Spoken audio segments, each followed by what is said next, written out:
উত্তরার milestone school and কলেজে যুদ্ধ বিমান বিধ্বস্তের ঘটনায় মর্মান্তিকভাবে নিহতদের আত্মার মাগফিরাত কামনা ও আহতদের সুস্থতা কামনায় আজ দেশের সকল মসজিদে বাদ জুমুয়া দোয়া মোনাজাত এবং অন্যান্য ধর্মীয় উপাসনালয়ে সুবিধাজনক সময়ে বিশেষ প্রার্থনা অনুষ্ঠিত হবে। ধর্ম মন্ত্রণালয়ের সমন্বয় শাখার সিনিয়র সহকারী সচিব আজমউদ্দিন তালুকদার স্বাক্ষরিত এক চিঠিতে এই নির্দেশনা দেয়া হয়। বৃহস্পতিবার প্রধান উপদেষ্টা ডক্টর মোহাম্মদ ইউনূসের সভাপতিত্বে উপদেষ্টা পরিষদের বৈঠকে সারা দেশে মসজিদ ও ধর্মীয় উপাসনালয়ে বিশেষ মোনাজাত ও বিশেষ প্রার্থনার আয়োজনের সিদ্ধান্ত হয়। উপদেষ্টা পরিষদের সিদ্ধান্তের পরিপ্রেক্ষিতে ধর্ম মন্ত্রণালয় প্রয়োজনীয় ব্যবস্থা গ্রহণ করে চিঠি ইস্যু করে।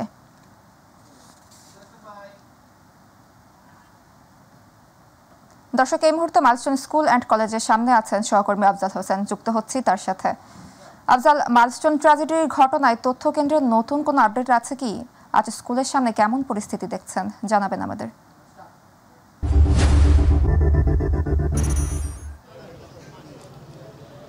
জি সাবরিনা, যেমনটি বলছিলেন, আজকেও এখানে মাইলস্টোন, আমার পেছনে মাইলস্টোনের যে মূল গেট, এইখানে অনেক অভিভাবক এসেছেন এবং অনেক দর্শনার্থী বলতে যারা এই ঘটনায় শোকাহত তারাও এসেছেন, যারা আহত হয়েছেন, নিহত হয়েছেন তাদের পরিবারকে সান্ত্বনা জানাতে, এছাড়া কি পরিস্থিতি সেটা স্বচক্ষে দেখতে।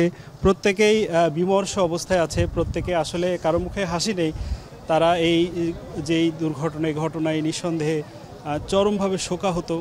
তাদের প্রত্যেকেই মানে কেউই যেন স্তব্ধ হয়ে গেছেন। আসলে কি বলবেন, নিজের অনুভূতিগুলো কিভাবে ব্যক্ত করবেন, এখানে আসা মানুষগুলো আসলে সেটা যেন প্রকাশ করতে পারছেন না। তারা কেবলমাত্র নিহত আহতদের জন্য দোয়া করছেন, প্রত্যাশা করছেন যেন এই ধরনের মর্মান্তিক ঘটনা আর কখনো না ঘটে।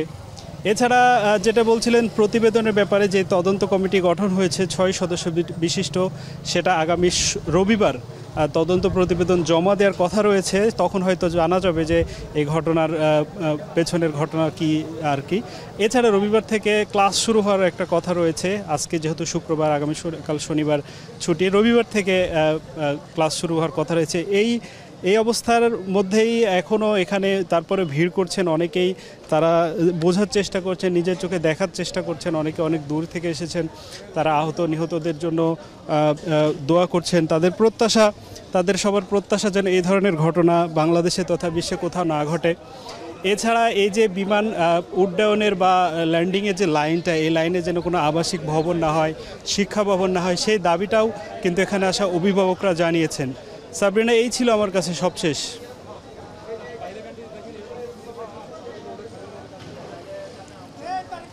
আচ্ছা, এখানে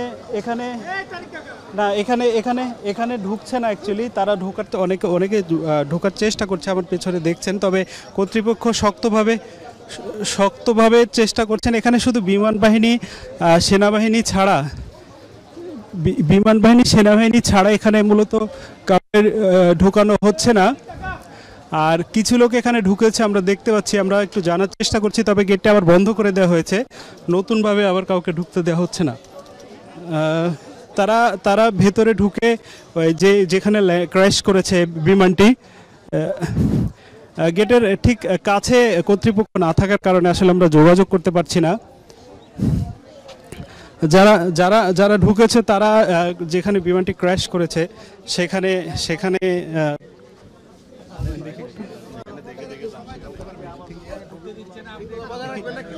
একটু বলবেন যারা গেল তারা কি জন্য কোথায় গেল? সবাইকে আমরা 10 জন করে ঢুকতে দিচ্ছি দেখার জন্য, মানে সবাই তো আসছে একটা আশা নিয়ে। এখন যদি সবাই শৃঙ্খলা বজায় রাখে 10 জন করে ঢুকতে দেবো, শৃঙ্খলা বজায় রাখবে না, ঢুকতে দেবো না। জি, যেমনটি বলছিলেন যে এখানে যেহেতু সবাই প্রত্যাশা করে এসেছে, যে অনেকে দূর থেকে এসেছে, তারা সবাই চায় যে জায়গাটায় বিমানটি ক্র্যাশ করেছে তারা একটু দেখতে চায়। এজন্য কর্তৃপক্ষ যেটা করেছে, ভেতরে যেন বিশৃঙ্খলা না হয়, এজন্য 10 জন করে ভেতরে ঢুকতে দিচ্ছেন। তারা দেখে এসে বের হলে আবার 10 জন করে দিবেন। এভাবে যদি শৃঙ্খলা বজায় থাকে তাহলে তারা যারা এসেছে দূর থেকে জি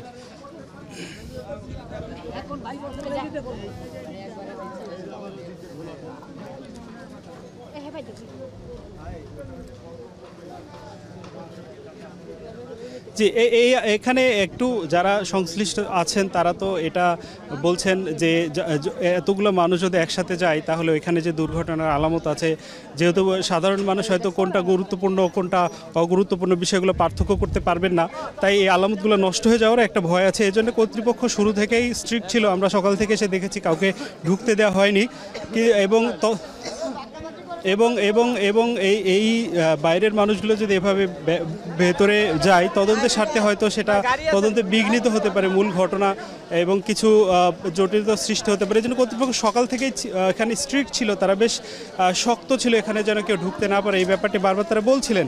কিন্তু আসলে দর্শনার্থীরা এত বেশি চাপ, কর্তৃপক্ষ বারবার রিকোয়েস্ট পেতে পেতে শেষ পর্যন্ত 10 জন করে অনুমতি দিয়েছেন। তবে এই যে আমার পেছনে দেখছেন যে এখানে লোকজন কিভাবে গেটের সামনে হুড়োহুড়ি করছে, এই যে উৎসুক জনতাগুলো আসলে এদের কারো সন্তানও এখানে যারা উৎসুক জনতা দেখছেন এর কারো সন্তানই মাইলস্টোনে পড়ে না বলে আমরা জেনেছি। এখানে শুধুই উৎসুক জনতা শুধু এখানে এসে ভিড় করেছেন। তারা দেখছেন কিভাবে গেট এসে ধাক্কাধাক্কি করে ঢোকার চেষ্টা করছেন এবং এগুলো কর্তৃপক্ষ আশঙ্কা করছেন এই ধরনের মানুষের এই ধরনের কর্মকাণ্ডের ফলে তদন্ত প্রতিবেদন পর্যন্ত তদন্ত ব্যাহত হতে পারে এবং এদের ভিন্ন কোনো উদ্দেশ্য আছে কিনা সেটাও তো আসলে বোঝা সম্ভব না। এবং তারা কি উদ্দেশ্যে আসছে, কারণ এখানে যারা এসেছে এরা কেউই কিন্তু মাইলস্টোনের কোনো শিক্ষার্থীর অভিভাবক না। এখন এখানে যদি বহিরাগত বা কোনো উদ্দেশ্য প্রণোদিত এসে যদি তদন্ত কাজে বা ওই ক্র্যাশ ল্যান্ডিংয়ের জায়গাতে যদি কোনো আলামত নষ্ট করে সেক্ষেত্রে একটা ভিন্ন পরিস্থিতি সৃষ্টি হতে পারে। আমরা একটু কর্তৃপক্ষের সাথে কথা বলার চেষ্টা করব। এখানে দেখছেন যে ভেতরে কিছু পুলিশ ছিল, তারা ধীরে ধীরে বেরিয়ে আসছেন। ভেতরে আমরা দেখেছি প্রায় অর্ধ শতাধিক বা শতাধিক অভিভাবক অনেকটা জোর করে হুড়মুড় করে ঢুকে গেছেন এবং এরা যে আলামত নষ্ট করে দিতে পারে সেই আশঙ্কাও কিন্তু রয়েছে আসলে। কারণ যারা এসেছে তারা আদৌ কোনো গুরুত্বপূর্ণ কোনো কাজে আসেনি, শুধুমাত্র সামাজিক যোগাযোগ মাধ্যম বা টেলিভিশনে দেখে শুধু উৎসাহী বা কৌতূহলী ভাবে এসে মূলত তারা এখানে জড়ো হয়েছে। আসলে এখানে তাদের বিশেষ কোনো কাজ নেই এবং তাদের এই অতি উৎসাহ তদন্তই ব্যাহত পর্যন্ত হতে পারে, যেটা আরও ভয়ঙ্কর পরিস্থিতির সৃষ্টি করতে পারে। এই ছিল আমার কাছে সবশেষ এই মাইলস্টোন স্কুল থেকে। আফজাল, আপনাকে ধন্যবাদ। উত্তরা মাইলস্টোন স্কুল অ্যান্ড কলেজের সামনে থেকে সরাসরি যুক্ত ছিলেন আমাদের প্রতিনিধি আফজাল, জানাচ্ছিলেন সবশেষ তথ্য। উত্তরা মাইলস্টোন ট্র্যাজেডিতে আহত এখনও অন্তত 42 জন জাতীয় বার্ন অ্যান্ড প্লাস্টিক সার্জারি হাসপাতালে চিকিৎসা নিচ্ছেন বলে জানিয়েছে হাসপাতালটির পরিচালক বার্ন অ্যান্ড প্লাস্টিক সার্জারি বিশেষজ্ঞ ডাক্তার মোহাম্মদ নাসির উদ্দিন। এর মধ্যে 8 জন আইসিইউতে রয়েছেন, যাদের মধ্যে 6 জনের অবস্থা গুরুতর। এদিকে দুর্ঘটনায় আহতদের চিকিৎসা সহায়তা দিতে চীনের 5 সদস্যের একটি প্রতিনিধি দল রাতে ঢাকায় পৌঁছেছেন। এদিকে গত 3-4 দিনের মতো আজ আর ততটা ভিড় নেই, সেখানে নেই কোলাহল, বরং হাসপাতালের পরিবেশ আজ অনেকটাই শান্ত ও নীরব। হাসপাতালটির জরুরি বিভাগের প্রবেশ মুখে সেনাবাহিনীর সদস্যরা দায়িত্ব পালন করছেন। রোগী এবং তাদের স্বজন, চিকিৎসক সহ চিকিৎসা কার্যক্রমের সঙ্গে সম্পৃক্ত ব্যতীত অন্য কাউকে ভেতরে ঢুকতে দেয়া হচ্ছে না।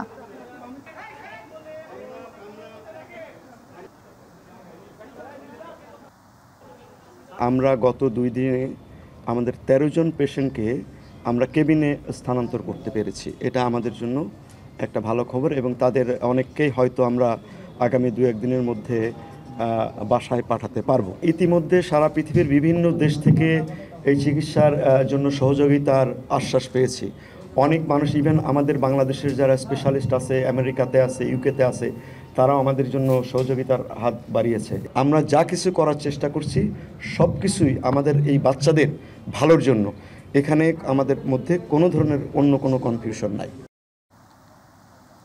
দর্শক, এই মুহূর্তে জাতীয় বার্ন ইনস্টিটিউট ও হাসপাতালের সামনে আছেন সহকর্মী আবু সাইদ অপু, যুক্ত হচ্ছি তার সাথে। অপু, মাইলস্টোন ট্র্যাজেডির ঘটনায় বার্ন ইউনিটে চিকিৎসাধীনদের বিষয়ে কি তথ্য আছে? আপনারা জানেন কিছু, জানাবেন আমাদের।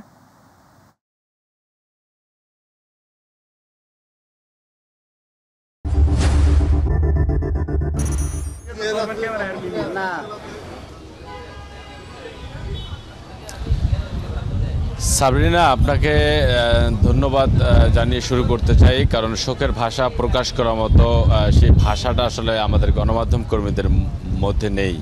আপনার মাধ্যমে আমি দর্শকদেরকে জানাতে চাই যে মাইলস্টোন স্কুল অ্যান্ড কলেজে যে বিমান বিধ্বস্তের ঘটনায় যে গাছের ফুলগুলো আসলে ঝরে গেছে, সেই ফুলগুলোর মধ্যে কিন্তু এখনও কাতরাচ্ছেন এই জাতীয় প্লাস্টিক সার্জারি বার্ন ইউনিটের চিকিৎসাধীন রয়েছেন 42 জন। এর মধ্যে গুরুতর আহত অবস্থায় 6 জনকে আইসিইউতে রাখা হয়েছে। তবে কিছুক্ষণ আগে আসলে খুব হৃদয় বিদারক একটা দৃশ্য আমরা নিজেরাই আসলে গণমাধ্যম কর্মীরা দেখে আমাদের চোখে পানি চলে আসছে, যে আয়মান নামের একজন শিক্ষার্থীর যে মর্মান্তিক মৃত্যু, এটি আসলে সেখানকার যত গণমাধ্যম কর্মী রয়েছেন আসলে সবাইকে বিষয়টা কিন্তু একদম কাঁদিয়েছেন। কারণ আর জন্য কোনো পিতামাতার সন্তানের বুক, আর জন্য পিতামাতার জন্য বুক খালি না হয় এরকম ঘটনার মধ্য দিয়ে এটি যেমন একটি বিষয় ছিল, আরেকটি বিষয় আমরা এখানে জানতে পেরেছি এখানকার যে পরিচালক রয়েছেন তিনি আসলে আনুষ্ঠানিকভাবে গণমাধ্যম কর্মীদের সাথে এখনও কথা বলেননি, এবং কথা না বলার কারণে আমরা সব গণমাধ্যম কর্মীরা এখানে অপেক্ষা করছেন। তবে তাদের পক্ষ থেকে জানানো হয়েছে যে যথেষ্ট স্কিন রয়েছে, এ নিয়ে তেমন কোনো চিন্তার কারণ নেই, এবং তাদের উন্নত চিকিৎসার জন্য আপনারা জানেন সিঙ্গাপুর এবং ভারত থেকে চিকিৎসক টিম এসেছেন, এবং গতকালকে রাতেও কিন্তু জাপান থেকে একটি বিশেষজ্ঞ টিম এসেছেন। তবে সকালের বিষয়টা একটু পরিস্থিতির ভিন্ন গিয়ে দাঁড়ায়। কিন্তু আয়ান আসলে গুরুতর চিকিৎসা অবস্থায় থেকে মারা গেলেন, নাকি আইসিইউতে যারা রয়েছেন যে 6 জন তাদের মধ্যে থেকে মারা গেলেন, সেই বিষয়টি কিন্তু আমরা এখন নিশ্চিত না। তবে আয়ানের মৃত্যুর পরপর তার পরিবারের যা ক্ষতি, তার পরিবারের মধ্যে যে কান্নার যে রোল এবং তার পরিবারকে যে ছুটে আসার যে বেদনার দৃশ্য, এটি আসলে মানে শুধু আমি গণমাধ্যম কর্মী কেন, এটি প্রত্যেকটা মানুষের হৃদয় একদম ছুঁয়ে যাচ্ছে, এবং সবার চোখে মুখে একদম মানে একটা আচ্ছন্ন ছাপ যে আসলে এই ধরনের ঘটনার যেন আর কোনো পুনরাবৃত্তি না হয়। তবে আসলে এখন জাতীয় বার্ন ইউনিটের পরিস্থিতি এরকম, আর এখানকার আসলে সবাইকে সর্বস্তরের মানুষকে প্রবেশ করতে দেওয়া হচ্ছে না, কারণ হচ্ছে যে এখানে চিকিৎসা চলছে। এটাই ছিল আমার কাছে সর্বশেষ। আপনাকে ধন্যবাদ। রাজধানীর উত্তরায় দিয়াবাড়ি এলাকায় মাইলস্টোন স্কুল অ্যান্ড কলেজে প্রশিক্ষণ বিমান বিধ্বস্তের ঘটনায় আইমান নামে দগ্ধ আরেক শিক্ষার্থী মারা গেছে। এর আগে গতকাল বিকেলে পরিবার ও স্বজনকে কাঁদিয়ে শেষ নিঃশ্বাস ত্যাগ করে 15 বছরের মাহিয়া। এ নিয়ে ঘটনাটিতে ইনস্টিটিউটে 14 জনের মৃত্যু হলো। এর আগে বৃহস্পতিবার বেলা 1:50 দিকে জাতীয় বার্ন ও প্লাস্টিক সার্জারি ইনস্টিটিউট চিকিৎসাধীন অবস্থায় মারা যায় দগ্ধ শিক্ষার্থী মাহতাব রহমান। স্কুলটির 7ম শ্রেণীতে ইংলিশ ভার্সনে পড়তো সে। এ ঘটনায় এখন পর্যন্ত 34 জনের মৃত্যু হয়েছে। এদিকে সিআইডি ফরেন্সিক ডিএনএ ল্যাবে 5 জনের পরিচয় শনাক্ত হয়েছে। তারা হলো ওকিয়া ফেরদৌস নিধি, লামিয়া আক্তার সোনিয়া, আফসানা আক্তার প্রিয়া, রাইসামণি ও মরিয়াম উম্মে আফিয়া। শনাক্ত হওয়া হতভাগ্যদের পরিবারকে সিএমএইচ হাসপাতালে যোগাযোগ করার অনুরোধ জানানো হয়েছে। বৈষম্য বিরোধী ছাত্র আন্দোলনে রাজধানীর যাত্রাবাড়ি এলাকায় আব্দুল কাইয়ুম আহাদকে হত্যার ঘটনায় করা মামলায় গ্রেফতার সাবেক প্রধান বিচারপতি ABM খায়রুল হককে কারাগারে পাঠানোর আদেশ দিয়েছেন আদালত। রাতে শুনানি শেষে ঢাকার অতিরিক্ত chief metropolitan magistrate Mohammad Sanaullah তাকে কারাগারে পাঠানোর আদেশ দেন। মামলা সূত্রে জানা যায়, বৈষম্য বিরোধী ছাত্র আন্দোলন চলাকালে গত বছরের 18 জুলাই সন্ধ্যা 6টার দিকে যাত্রাবাড়ি থানাধীন এলাকায় আব্দুল কাইয়ুম আহাদের উপরে হত্যার উদ্দেশ্যে গুলি বর্ষণ, ধারালো অস্ত্র দিয়ে আঘাত, টিয়ারশেল, সাউন্ড বোমাসহ নানা ধরনের অস্ত্র দিয়ে আক্রমণ করা হয়। এ ঘটনায় গত 6 জুলাই নিহতের বাবা মোহাম্মদ আলাউদ্দিন বাদী হয়ে যাত্রাবাড়ি থানায় মামলা করেন। এতে সাবেক প্রধানমন্ত্রী শেখ হাসিনা সহ 467 জনকে এজাহার দামিও ও অজ্ঞাত 1 থেকে 2,000 ব্যক্তিকে আসামি করা হয়। এ মামলার এজাহার নামীয় 44 নম্বর আসামি ABM খায়রুল হক। এর আগে বৃহস্পতিবার সকাল 8:30টায় ধানমন্ডির বাসা থেকে তাকে গ্রেফতার করে ঢাকা মহানগর গোয়েন্দা পুলিশ।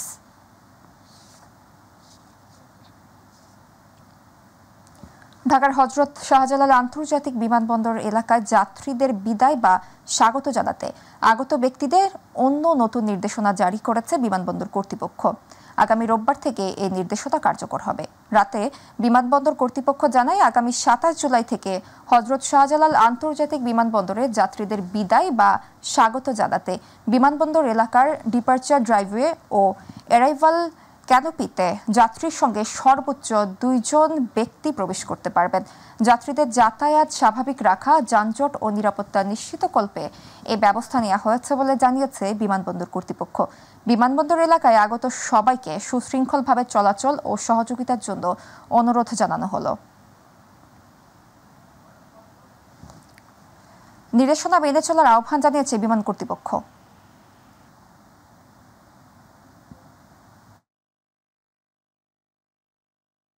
দর্শক, ছুটির দিনে রাজধানী নিত্যপণ্যের বাজার পরিস্থিতি জানাতে যুক্ত হচ্ছেন সহকর্মী মিফতা গালিব। তিনি আছেন কারওয়ান বাজারে। গালিব, আজ বাজারের পরিস্থিতি কেমন দেখছেন?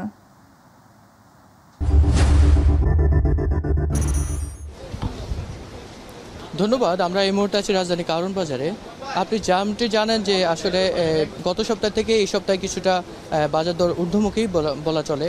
কারণ হচ্ছে যে কারণ হিসেবে ব্যবসায়ীরা দাবি করছে যে গ্রীষ্মকালীন কিছু সবজি বাজারে আসলেও কিন্তু বর্ষাকালে বেশ কিছু দেশের বিভিন্ন স্থানে বেশ কিছু পণ্য নষ্ট হয়ে যাওয়া, সবজি নষ্ট হয়ে যাওয়া আসলে দাম বেড়ে গিয়েছে, দাম কিছুটা ঊর্ধ্বমুখী। আমরা যেমনটি দেখেছি যে সবজি প্রত্যেকটা সবজিতে 5-7 টাকা 10 টাকা করে বেড়েছে। বিশেষ করে লাউ যেটা 40 টাকা ছিল সেটা এখন 60 থেকে 70 টাকা বিক্রি হচ্ছে। এছাড়া পটল বিক্রি হচ্ছে 40 টাকা, ছড়া বিক্রি হচ্ছে 50 থেকে 60 টাকা। এছাড়া শাকসবজির দামও মোটামুটি 10 থেকে 15 টাকা বা 20 টাকা করে আটি বিক্রি হচ্ছে।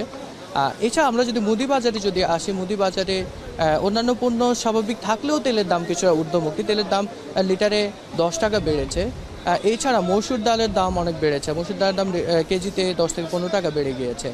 এছাড়া আর বাকি অন্যান্য চাল, বিশেষ করে মিনিকেট সহ অন্যান্য চালগুলো মোটামুটি স্থিতি আছে, যেগুলো বিশেষ করে আমরা যদি বলি 28 চাল 55 থেকে 60 টাকা বিক্রি হচ্ছে, মিনিকেট 75 টাকা বিক্রি হচ্ছে, আর বাকিগুলো মোটামুটি স্বাভাবিক রয়েছে।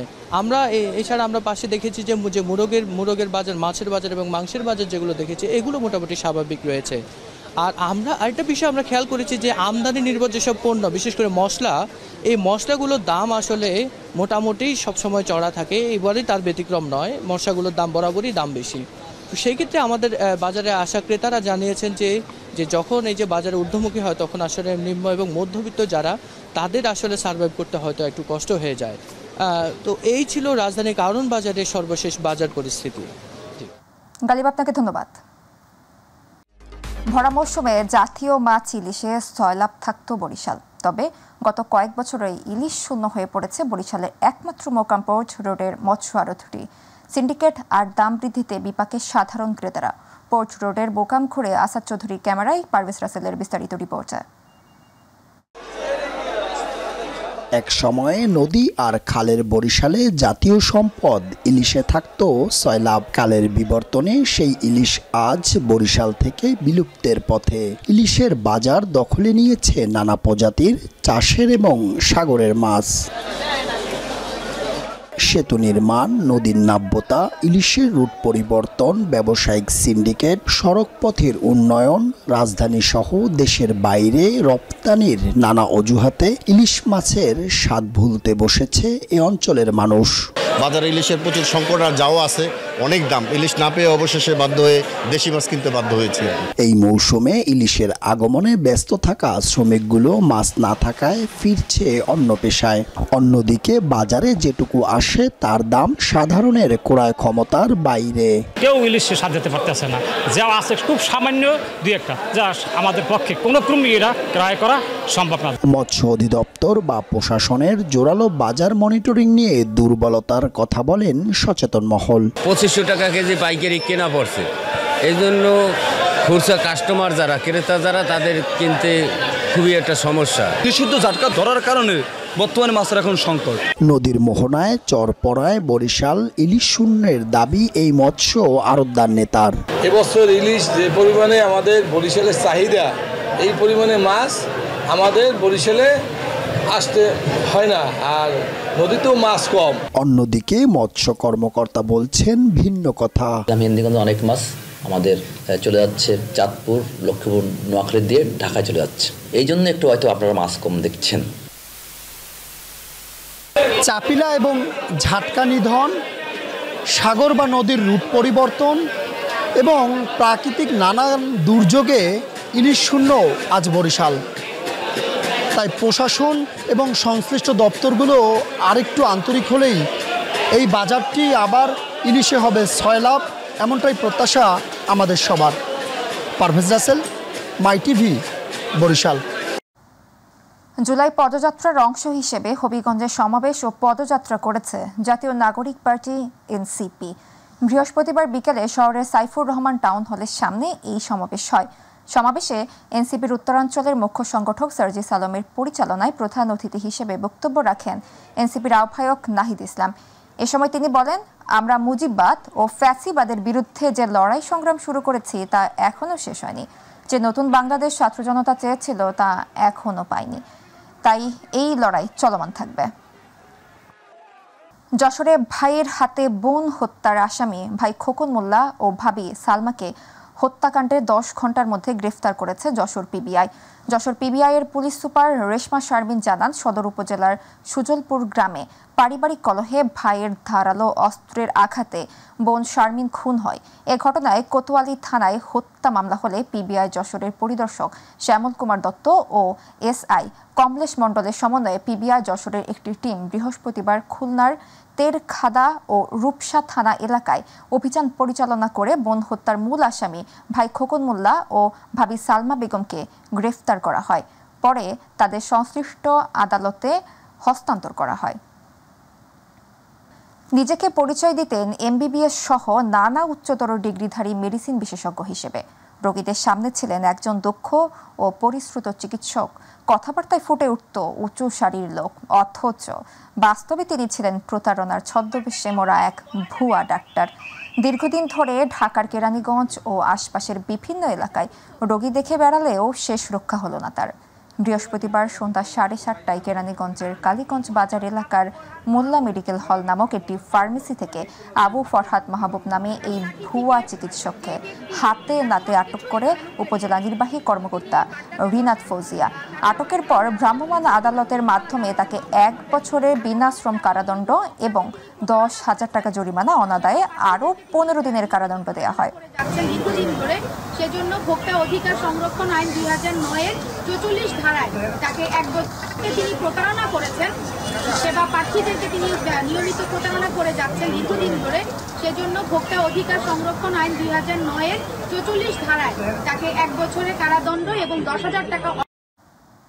দিনাজপুরের পার্বতীপুরে অবস্থিত দেশের একমাত্র ভূগর্ভস্থ বড়পুকুরিয়া কয়লা খনিতে উৎপাদিত কয়লার মূল্য কমিয়ে খনি ধ্বংসের ষড়যন্ত্রের প্রতিবাদে মানববন্ধন অনুষ্ঠিত হয়েছে।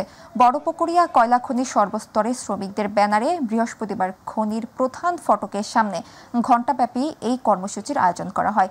এ সময় কয়লা খনি রক্ষায় উৎপাদিত কয়লা পিডিপিতে বিক্রির ক্ষেত্রে $104 পরিবর্তে $200 করা ছাড়াও খনির কর্মচারীদের রেশন ও অন্যান্য ভাতা বৃদ্ধি সহ 7 দফা দাবি বাস্তবায়নে সংশ্লিষ্টদের হস্তক্ষেপ কামনা করেন আন্দোলনকারীরা।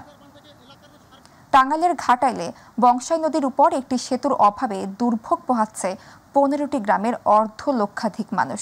বর্ষা মৌসুমে নৌকা ও শুষ্ক মৌসুমে বাঁশের সাঁকোই তাদের একমাত্র ভরসা।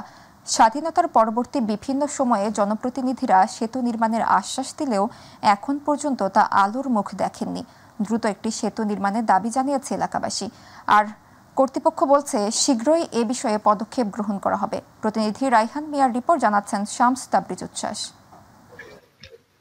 স্বাধীনতার 50 বছরেও টাঙ্গাইলের ঘাটাইল উপজেলার ধলাপাড়া ইউনিয়নের বংশাই নদীর উপর নির্মাণ হয়নি একটি সেতু। এতে করে সারাশাক গাঙ্গের সহ 15টি গ্রামের অর্ধলক্ষাধিক মানুষের দুর্ভোগ চরমে।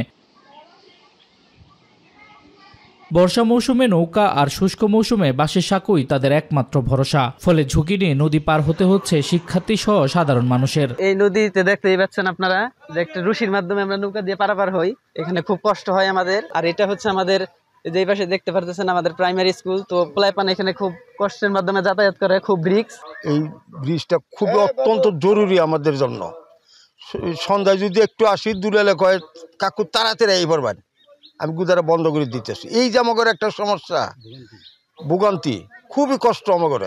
যদি এই সরকার যদি এই ব্রিজটা করে তাহলে জনগণেরও সুবিধা, আমারও সুবিধা।